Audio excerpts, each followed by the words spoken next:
par cette interview, quel est son métier et qu'est-ce qu'il faut pour un préparateur physique. Alors bonjour Sébastien.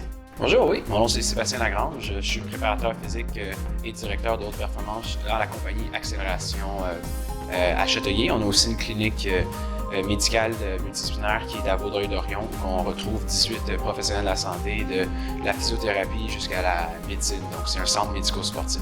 Généralement, Accélération, qu'est-ce que vous apportez aux athlètes? Quel est le but du centre? Donc, Accélération, qui a ouvert en 2011 ici, propriétaire qui est Marc Lambert, c'est le préparateur physique du Lightning de Tampa Bay. Donc, on a une grosse reconnaissance auprès de la population athlétique, mais chez les joueurs de hockey. Donc, professionnels comme des joueurs de hockey amateurs. Donc, c'est notre clientèle niche, mais on fait en sorte qu'on entraîne n'importe qui est actif, donc un athlète de tous les jours. Quelqu'un qui veut faire un marathon, quelqu'un qui veut courir, donc c'est vraiment notre rapport, on va vraiment dans la préparation physique. Bien, Accélération aide les athlètes à être au mieux de leur forme et à être vraiment au top de leur performance, c'est ça? Oui, c'est vraiment ça. Donc, c'est pour ça que chacun des préparateurs physiques qui sont ici avec nous ont un background, si je pourrais dire, là, en kinésiologie, mais on a soit un bac, une maîtrise, même un doctorat. Certainement, vous avez plusieurs approches pour mettre en place toutes ces stratégies de performance. Alors, dites-moi un peu, quelle est votre approche à vous en tant que préparateur physique afin d'optimiser le rendement d'un athlète? C'est une question qui est facile à répondre quand on écrit une thèse de doctorat, mais pour répondre en 2 minutes, je crois que l'important pour un préparateur physique, c'est qu'il y a plusieurs philosophies qui existent de nos jours. Donc, il n'y a pas une philosophie qui va apporter peut-être plus de résultats à un athlète, c'est vraiment la confiance de l'athlète qu'il a envers le préparateur physique.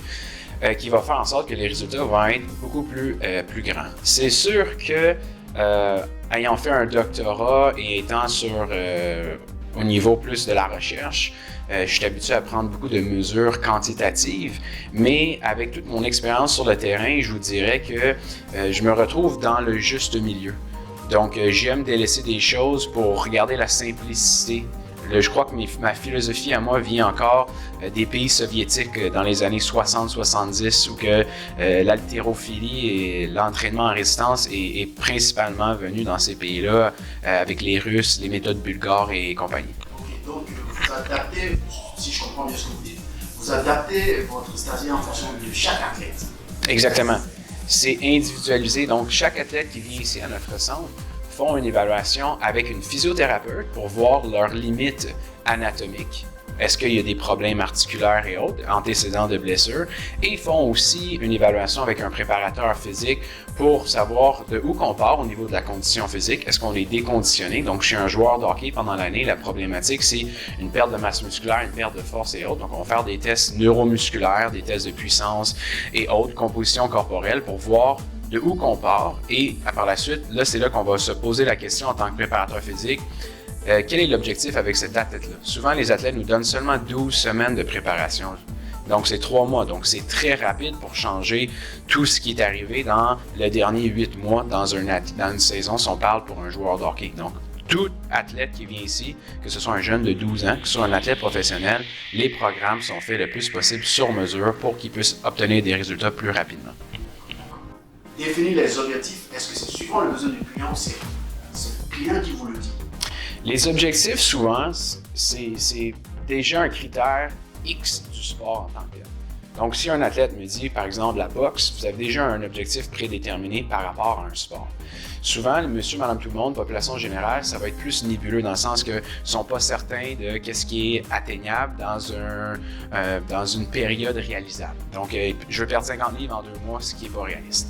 Souvent, les athlètes savent déjà c'est quoi leur objectif et souvent, on va parler à leur préparateur physique ou autres professionnels dans leur organisation qui vont nous guider par rapport à ça. Pour un poids plume, par exemple, votre exemple, vous voulez descendre, mais c'est sûr que là, on va commencer par prendre la composition corporelle. Puis, quand on va faire ce suivi-là, on veut s'assurer aussi que quand on perd du poids, dans l'exemple que vous demandez, mais qu'on ne perd pas de la masse musculaire. Fait que c'est pour ça qu'il faut y aller progressivement et autres. Puis là, il va y avoir des suivis en nutrition et on va l'encadrer aussi avec d'autres professionnels de la santé pour atteindre l'objectif sans non plus perdre ou diminuer des qualités musculaires autres.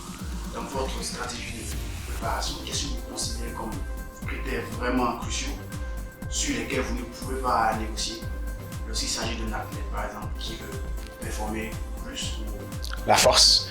C'est sûr que quand on parle de préparateur physique, le terme en anglais, c'est un strength coach. Puis strength, donc c'est la force. Je crois que dans les années 2000 à 2010, les préparateurs physiques mettaient trop d'emphase sur la force.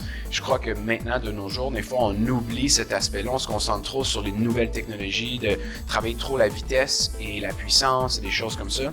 Mais ce qu'il faut se rappeler, c'est que la force, en anglais, on dit toujours « strength is the mother of all strength qualities ». Ça veut dire que la force, c'est la fondation de la maison. Si on n'a pas un bon potentiel de force, on ne pourra pas déployer ou transférer ça en vitesse ou en puissance. Donc, n'importe quel sport, on doit acquérir une certaine force. Ce qui veut dire quoi? Lever une charge au moins une fois le poids de ton corps, 1,5 fois le poids de ton corps, avant de pouvoir apporter des méthodes d'entraînement qui sont plus avancées, comme la pliométrie ou des choses qui demandent de l'exécution rapide, un taux de force de développement rapide, le RFD qu'on appelle Rate of Force Development en anglais. Puis ça, c'est quelque chose que je crois que pour moi, c'est principal et que beaucoup de préparateurs physiques oublient, qu'il faut rester à la base, il faut être patient avant d'aller dans tout ce qu'on voit dans les réseaux sociaux puis d'affaire des petits gadgets ou des petits outils ou le petit 2% qu'on essaie d'aller chercher, le cherry sur le sundae. Là. Et ça peut être à l'opposé dans le sens que si quelqu'un se concentre trop sur la force, on parlerait d'un joueur de football sur une ligne offensive. C'est intéressant pour lui qu'il puisse lever 400 livres sur un squat parce que la force maximale prend plusieurs secondes à être déployée. Donc, il a le temps. Si on prend par exemple dans le même sport un linebacker, que lui doit déployer cette force-là rapidement, mais là, c'est à se poser la question, est-ce que ça vaut la peine d'apporter cet athlète-là à faire un squat à 400 livres quand il n'a pas le temps pour déployer cette force-là? Donc, c'est comme un joueur de hockey. Le temps que la lame de patin est sur la glace, c'est quelques millièmes de seconde. Donc, jusqu'à un certain temps, il faut se reculer et penser au sport en tant que tel et voir, oui, la force est importante, mais jusqu'à quel point pour ce sport-là?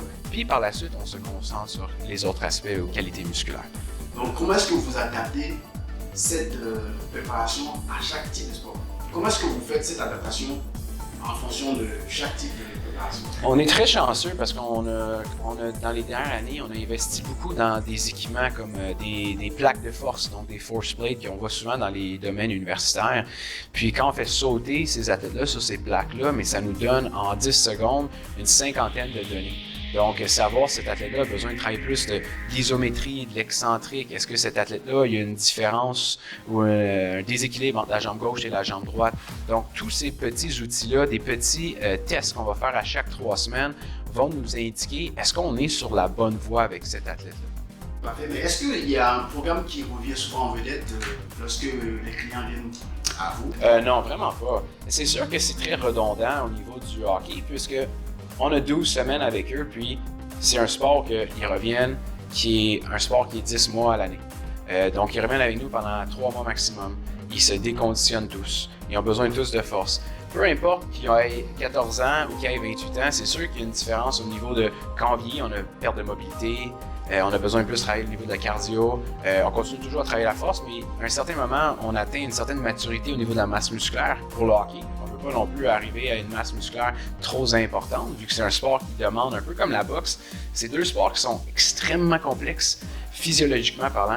Donc, on a besoin, on peut pas juste un sport de puissance, c'est un sport aussi d'aérobie. On a besoin d'une bonne capacité cardiovasculaire pour pouvoir faire 82 matchs dans l'année au hockey, si on parle de la Ligue nationale. Donc, il n'y a pas un programme, il n'y a aucun programme qu'on sort, puis il est plein. Vous venez me voir, je fais une évaluation, j'ai aucune idée où que je m'en vais avec vous. Il y a plusieurs routes qui vont mener à Rome, comme on dit, mais j'ai aucune idée laquelle que je vais prendre encore. Je dois apprendre à connaître mon athlète, comment il réagit. Là, est-ce que si on vous demande de résumer votre métier en quelques minutes, comment est-ce que vous résumerez le métier de préparateur physique? Le métier de préparateur physique, c'est persévérance, de ne pas avoir peur de faire extrêmement beaucoup d'heures, puisque premièrement, quand on est préparateur physique, le monde aime ça s'entraîner très tôt le matin ou en fin de journée. Donc, c'est des très longues journées. Vraiment, merci beaucoup, Sébastien. On en apprend sur le métier de préparateur physique qui va au-delà de simples exercices qu'on fait. Et ce métier passe par la collecte de données et l'étude du physique du sportif ou de l'individu qui vit chez vous. Et ça vous permet d'optimiser son rendement, mais de façon naturelle, sans ajout de quoi que ce soit. Et merci, et tous ceux qui vont nous suivre vont apprendre un peu plus sur votre métier. Et merci beaucoup à vous.